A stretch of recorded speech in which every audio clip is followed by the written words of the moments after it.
Buenos días, continuando con las clases acerca de los cuidados o las evaluaciones microbiológicas que tenemos que hacer a productos no estériles. Hoy vamos a ver las principales fuentes y factores de contaminación de productos farmacéuticos y cosméticos. Veremos que es necesario que ustedes conozcan las diferentes definiciones aplicadas a los microorganismos contaminantes de productos no estériles, ya que no solamente tendremos los microorganismos patógenos definidos como patógenos, sino que también necesitamos conocer otros que funcionan como microorganismos indicadores. ¿Esto qué quiere decir? Que de acuerdo a sus características de la forma en que ellos sobreviven o en que ellos se comportan, nos pueden sugerir cuál ha sido la fuente o el factor que ha llevado a la contaminación de ese producto. Esto es quizás la finalidad última de estos análisis, pues nosotros necesitamos saber primero si un producto está contaminado, con qué está contaminado y ese elemento que contamina, saber de dónde viene. Entonces así nos llevaría a los análisis de riesgo que luego nos ayuden a establecer límites microbiológicos o a tomar medidas dentro del proceso de producción para asegurar una calidad microbiológica adecuada de los medicamentos. Cada día más las normativas están tratando de establecer estas definiciones de microorganismos contaminantes. Es así que la FDA reconoce tres tipos de microorganismos. Los primeros que ya conocen ustedes, que son los patógenos, que según los postulados de Koch pueden estar en una baja cantidad en un producto, o en el hombre, o en los animales, o en los elementos, y aún estando en baja cantidad, son causantes de enfermedades. Estos microorganismos ustedes los han venido viendo a través de todas las asignaturas y bueno, denominados patógenos. Sin embargo, hay otra definición llamados oportunistas y serán aquellos microorganismos que a lo mejor no necesariamente están que estando en una cantidad baja, no necesariamente producen enfermedad, o si aún estando en cantidad baja producirán enfermedad solamente a aquellos pacientes que tengan su sistema inmunológico comprometido. Finalmente estarán los microorganismos objetables, que serán aquellos que no dependen, que por su naturaleza, aunque estén en una cantidad baja, a lo mejor no causan enfermedad, pero puede ser por la cantidad o por el tipo del producto en el que se encuentren, tengan la propiedad de consumir algunos elementos del producto, de deteriorarlo, de inactivarlo y por lo tanto al deteriorar al producto e inactivarlo puede causar falta de eficacia de estos y pues al estar creciendo en el producto causar falta de seguridad para los consumidores, especialmente en aquellos productos que son de uso reiterado. Lo anterior en el caso de la FDA. En el caso de la USP, por ejemplo, en el capítulo 2022, que es quizás donde mejor define qué son los microorganismos objetables. O sea, la farmacopea cada día menos habla de microorganismos patógenos o de microorganismos indicadores y más bien habla de microorganismos objetables, por lo que les decía en las definiciones anteriores, ya que aunque no sean microorganismos patógenos, puede ser que la interacción entre ellos y el producto o los sistemas inmunes de las personas o entre ellos mismos causen riesgo.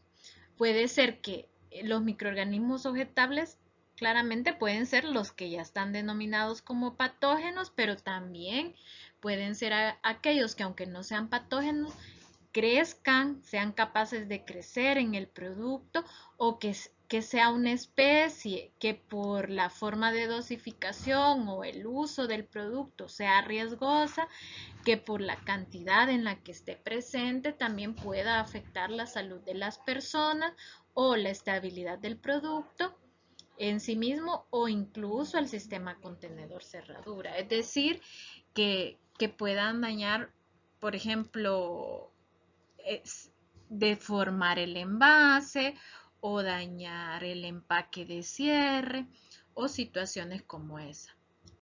Por lo tanto, la farmacopea, así como otros libros oficiales, dan todas las metodologías no solo para descubrir a los microorganismos denominados indicadores hasta el momento, sino que para caracterizar la microbiota del producto. Se hace el recuento de hongos y levaduras, de mohos y levaduras, el recuento de mesófilos aerobios, o sea, indicar todas las metodologías que indiquen la presencia de cualquier microorganismo de riesgo para pacientes, ya sea inmunocomprometidos o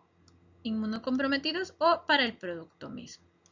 Incluso las farmacopeas enfatizan que si bien, o los libros oficiales, además de la farmacopea de los Estados Unidos y la de los otros países, la OAC misma, el BAM, enfatizan que se proveen metodologías para identificar o determinar la presencia de microorganismos indicadores específicos, pero que pudieran todavía buscarse otros microorganismos que fueran objetables de acuerdo al comportamiento microbiano que se vea en el producto. Es así que se verán que diferentes normativas incluso solo incluyen ciertos microorganismos, ciertas metodologías para la detección de microorganismos indicadores. Tanto la USP como la Farmacopea Europea, la USP incluyen a la Salmonella, al Estafilo, Pseudomonas y a la E. coli. Solamente la USP incluye el Clostridium, también lo incluye el BAM y la Candida albicans. También ambas normativas incluyen, sobre todo para productos, suplementos nutricionales, la determinación de recuentos de enterobacterias como microorganismos indicadores. A continuación vamos a ir viendo cada uno de estos microorganismos como para tratar de recordar las características de patogenicidad de cada uno de ellos que ustedes ya conocen y por esa misma naturaleza ver cuáles son las fuentes más probables y los productos en los que podrían ser considerados de mayor riesgo cada uno de estos microorganismos. Veremos que la Pseudomonas aeruginosa es un organismo a menudo asociado con aguas contaminadas. Y digamos que este es su principal fuente, o sea, la más probable. No es la única, pero sí la más probable. Decimos que Pseudomonas aeruginosa es patógena porque genera estructuras que le ayudan a movilizarse y a defenderse en condiciones adversas. Lo relevante de este es que por su misma naturaleza de esas estructuras y sustancias que forma se puede adherir a los sistemas de purificación de agua, que es un punto crítico dentro de la producción farmacéutica. Y por lo tanto, por las enfermedades que causan, por su característica, es necesario investigar su presencia en productos que se administrarán por vía inhalatoria, ocular o cualquiera en vehículos acuosos. Entonces eso es lo que tenemos que investigar. Luego tenemos el Staphylococcus aureus que causa infecciones de la piel porque y debido a que se ha encontrado con frecuencia en el tracto respiratorio y piel, nos indicará que la fuente de contaminación puede ser humana, o sea, los operadores. La verdad que lo más probable es que si se encuentran estafilococos o incluso cualquier tipo de coco gram positivo en un producto, normalmente, o más bien lo más probable, no quiere decir que es la única fuente exclusiva, es que se deba a una contaminación de origen humano, o sea, una mala práctica de manufactura de los operadores.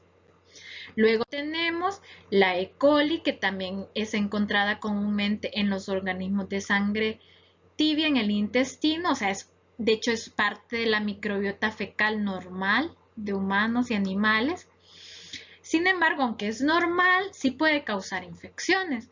¿Por qué? Porque muchas de ellas mutan hacia la producción de toxinas. Entonces, aunque es normal, muchas de ellas pueden causarnos infecciones porque producen toxinas.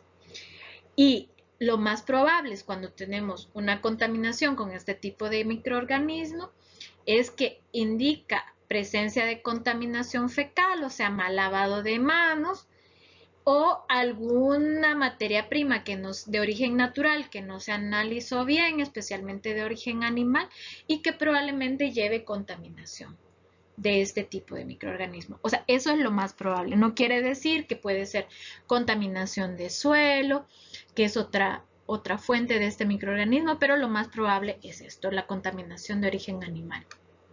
Luego tendremos la salmonela, que igual es encontrada en el intestino, y el problema es que es un género muy diverso que puede encontrarse en la microbiota de muchos animales y humanos y en muchas formas que ellas generan aspectos de defensa.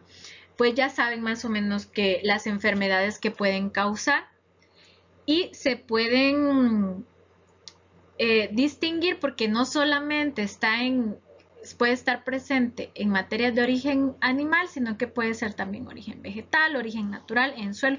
O sea, está tan difundida que la salmonela puede originarse a partir de varios canales. Entonces, esta es la situación que puede suceder. Vamos a hablar un poco acerca del Clostridium, que también está ampliamente distribuido en la naturaleza y puede causar diferentes enfermedades, pero tiene una característica especial de que es anaerobio y por lo tanto es un poquito más focalizado en qué materias primas pueden encontrarse. Serán aquellas materias primas minerales o naturales con baja actividad de agua, en hierbas medicinales también y medicamentos fitoterápicos con baja actividad de agua y que procedan de la naturaleza. También tenemos los hongos filamentosos y levaduras, o sea, mohos y levaduras, como se podría decir también, entre los cuales los que principalmente se han encontrado como contaminantes son el aspergillus y la cándida. El primero produce aspergilosis y el segundo puede producir candidiasis en la piel, ¿verdad? Sobre todo en personas con sistema inmunológico suprimido. Por lo tanto, es importante buscar estos microorganismos en soluciones oftálmicas, ungüentos, o sea, que vayan a las mucosas y en donde también sea probable que vengan desde el origen debido a que se usen materias primas ricas en hidratos de carbono y ácidos grasos. También podemos encontrar las especies del género Aspergillus en excipientes y materias primas derivados de cereales, maíz, almidón, arroz, frijol, cosas así, porque son óptimos sustratos para el desarrollo de cepas de mohos. No se quedan atrás, que aquí abarcamos muchas cosas, la salmonela, la E. coli y hasta los géneros Pseudomonas. Los evaluamos hoy en día con la prueba de recuento o al menos identificación de la presencia de bacterias gram negativas tolerantes a la bilis.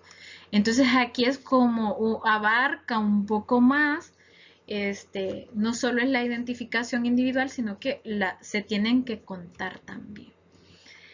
¿Por qué? Porque la idea es buscar el origen. ¿De dónde es el origen? A través de lo que les he ido diciendo en las diapositivas anteriores, se podrá ver el origen. Por ejemplo, tenemos que algunas ocasiones tendremos que el origen es las materias primas, o el material de empaque, el agua, materias primas así generales, o materias primas así muy específicas de la formulación, los ingredientes, pero no solamente a eso, sino que vemos que también se puede deber a las malas condiciones de transporte o almacenamiento, malas condiciones de manufactura o el empaque, que sea un empaque inadecuado para ese tipo de producto, incluso Los productos farmacéuticos y cosméticos se pueden contaminar debido al uso inadecuado, a la falta de higiene durante el uso. Según el origen, esto pues según el proceso, en qué proceso se puede contaminar. También los materiales, según el origen, por ejemplo, normalmente las de origen natural y sobre todo una materia prima o un elemento que no ha sido sometido a ningún tratamiento antimicrobiano presentará alto grado de contaminación. Y entre los naturales podemos encontrar de origen animal, de origen vegetal y de origen, digamos, mineral, que son los polvos. Entonces, por su misma naturaleza y a veces por las malas prácticas agrícolas y veterinarias, pueden estas fuentes ser fuentes altas, bajas o medianas de contaminación. Y así, por ejemplo, siempre en lo mineral, que es lo más anaerobio, tendremos principalmente bacterias formadoras de esporias, entre ellas el Clostridium. Así tendremos también las grasas, ceras y aceites que es de origen natural, pero que generalmente contienen pocos microorganismos. Y tendremos el agua, que es un elemento que como es vida, o sea, es parte de todos los microorganismos y de todos los organismos vivientes. Es algo que en clases posteriores verán que es algo sobre lo cual se tiene que tener mucho cuidado. Es un aspecto considerado crítico dentro de la fabricación farmacéutica y cosmética y que bueno, debe ser cuidado. Finalmente, los elementos de origen sintético se considera que generalmente no aportan gran cantidad de microorganismos porque son procesos de síntesis drásticos que llevarán a que no se tenga mucha contaminación. Ahora, hablando siempre sobre el agua, veremos que el capítulo 11-12 de la farmacopea ya habla sobre la relación entre la actividad del agua y la calidad microbiológica de los productos. Subraya que a menor actividad de agua, mayor prevención, mayor preservación y mayor prevención del crecimiento de los microorganismos. Se ha visto que productos con actividad de agua menor a 0.75 son candidatos excelentes para evaluaciones reducidas de la carga microbiana y de los microorganismos específicos, ya que solo ciertos microorganismos específicos serán capaces de crecer en estos productos. Y si bien pueden persistir en ellos, o sea que aquí lo riesgoso es que pueden persistir en ellos y llegar a crecer en el momento en que la actividad del agua aumente. El capítulo mencionado les muestra una tabla donde se indica la relación, por ejemplo, entre actividad de agua, microorganismos potenciales para ese producto y qué evaluaciones de carga microbiana y microorganismos específicos se recomiendan. Sobre todo aquellos productos que tienen una actividad de agua alta, su riesgo es estar contaminados con microorganismos colonizadores del agua, que son las bacterias gram negativas. Y por eso a estos microorganismos también, dependiendo del uso, ¿verdad? Por ejemplo, en un inhalante nasal el riesgo será un microorganismo gram positivo como el estafilo y siempre el microorganismo gram negativo provenientes de agua.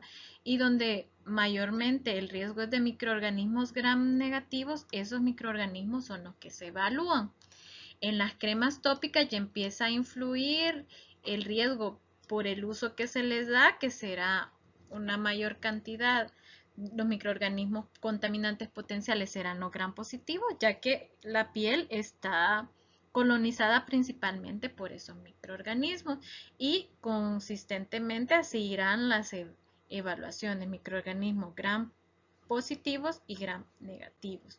Luego los líquidos orales también, si bien están bastante bien preservados, el riesgo es en el uso de las bacterias gram positivas y los hongos. Y aquí ellos recomiendan una evaluación reducida ya sin determinar microorganismos específicos, pero hay que aclarar que esta reducción de evaluación será aplicable siempre y cuando hayan estudios que digan que no se implica en un riesgo al eliminar la determinación de microorganismos específicos.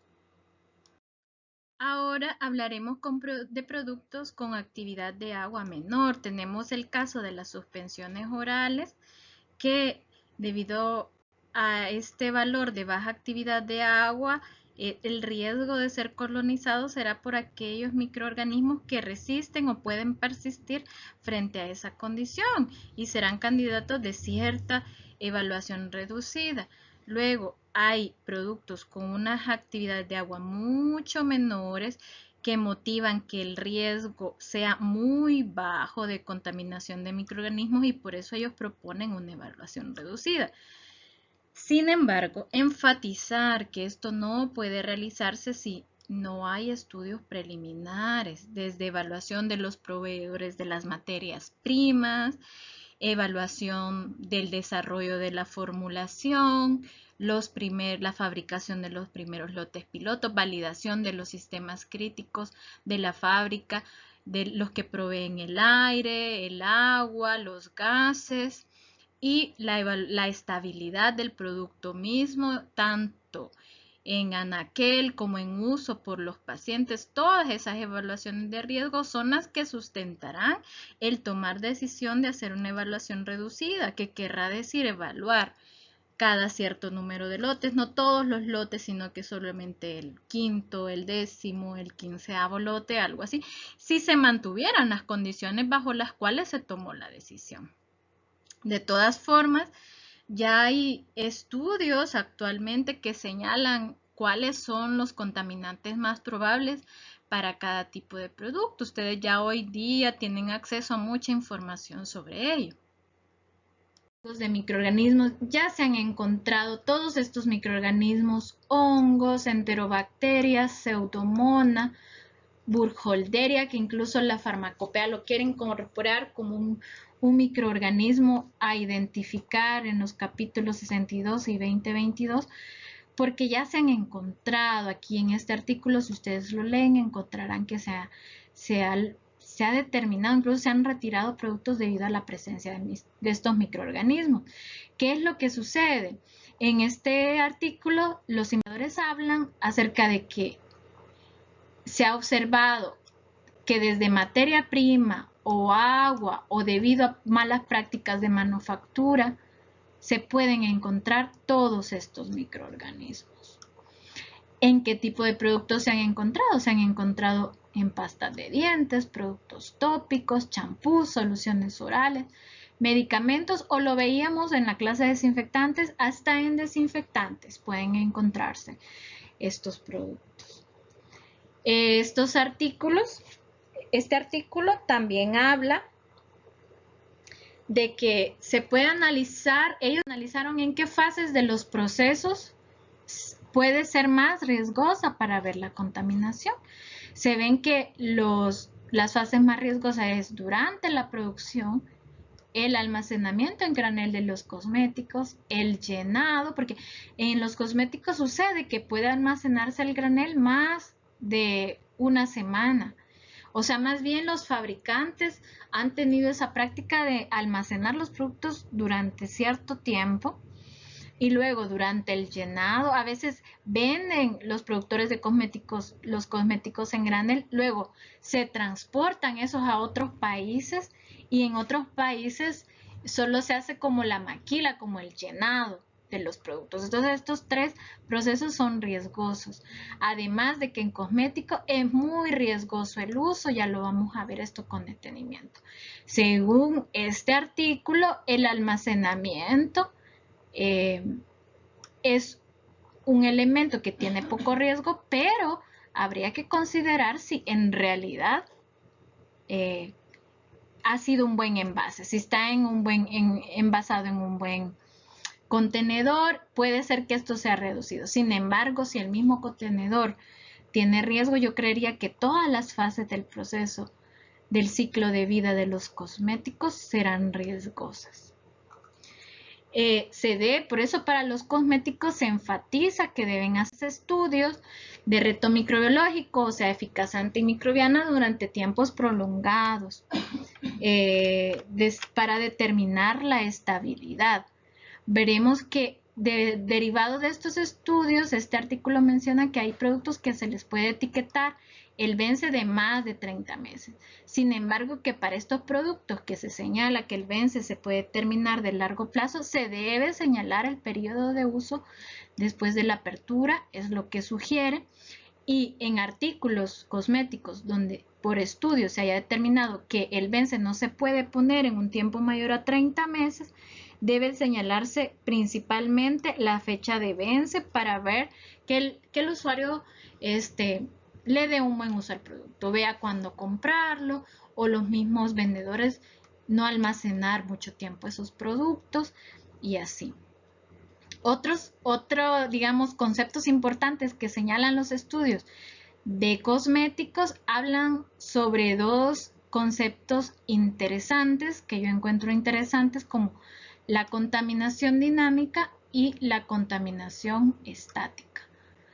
Veremos que, por ejemplo, la contaminación estática es aquella que está definida cuando tenemos un nivel bajo de una población mixta. Aquí la palabra clave es mixta, o sea, hay una gran variedad de población microbiana, o sea, no está exclusivamente presente una especie, y que está en todas las materias primas y en el producto terminado, o sea, que la podemos trazar, que viene de materia prima, que se transfiere al producto, que es consistente con el historial térmico, o sea que si está el producto sometido a una temperatura adecuada, no crece, en cambio si está sometido a una temperatura alta, sí aumenta, digamos. Y bueno, para este tipo de contaminaciones que han sido desarrollados los preservantes, o sea, el sistema de preservación. Y por eso son de poca preocupación mientras no pongan en peligro la integridad del producto, del sistema envases, contenedor, cierre, ¿verdad? Sin embargo, está el otro tipo de contaminación, la contaminación dinámica. Aquí normalmente no es que venga de las materias primas ni así, sino que viene de una fuente externa a ellas. Y aquí el factor clave es un solo tipo de contaminación, o sea, prevalece solamente un microorganismo. Generalmente las bacterias gram negativas, ya lo hablamos, que serían la Pseudomonas, la E. coli, la Salmonella y otras bacterias gram negativas. También puede ser los hongos. Y esta es la contaminación que, aunque el producto tenga un sistema de preservación adecuado, este tipo de contaminación sobrepasa ese sistema y no sirve para nada. Y es ahí donde los retiros de productos suceden, porque sobrepasa y hasta daña el producto, este tipo de contaminación. Y es el tipo de contaminación que debemos de reconocer. Finalmente, decir que no está de más que el usuario, que como usuarios debemos tener mucho cuidado, y como productores debemos tener mucho cuidado con los productos, ya que los límites de los productos en el futuro van a estar determinados a través del análisis de riesgo. En ese análisis se debe de considerar el tipo de usuario al que va el producto, el sitio donde se lo va a aplicar, la alteración potencial debido a la naturaleza misma de los ingredientes de los productos y a la patogenicidad de los microorganismos naturales o que puedan ser afectados durante las prácticas de manufactura, prácticas de envasado, en los productos cosméticos, prácticas de transporte y todo eso. Entonces, en el futuro a ustedes les tocará evaluar estos límites nuevamente, los límites que se les presentaron en la clase pasada. Derivarán que habrán límites más específicos para cada producto, especialmente en cada fábrica, ¿verdad? Y como usuario, seguir las recomendaciones que yo creo que ya saben ustedes, que no es bueno compartir cosméticos porque se comparten los gérmenes, no todos tenemos los mismos gérmenes ni el mismo sistema inmunológico. No agregar agua o saliva a los cosméticos porque se le puede estar agregando bacterias o otros microorganismos, y también se diluyen los preservantes cuando se les agrega un líquido a los productos. Se deben de almacenar cuidadosamente los cosméticos porque las altas temperaturas promoverán el crecimiento y pueden dañar el producto y pueden generar alergias y sustancias que pueden causar alergias. Además de que se deben mantener en contenedores limpios, todos usar las manos limpias antes de aplicar los cosméticos, especialmente aquellas donde se requiera usar los dedos para tomar el cosmético. Y sobre todo, cada día más los organismos reguladores tienen ya páginas, por ejemplo la FDA tiene sus páginas, donde reporta los retiros y alertas de seguridad de ciertos productos debido a que se encuentran contaminaciones. Entonces, todo esto, revisar esta clase por favor.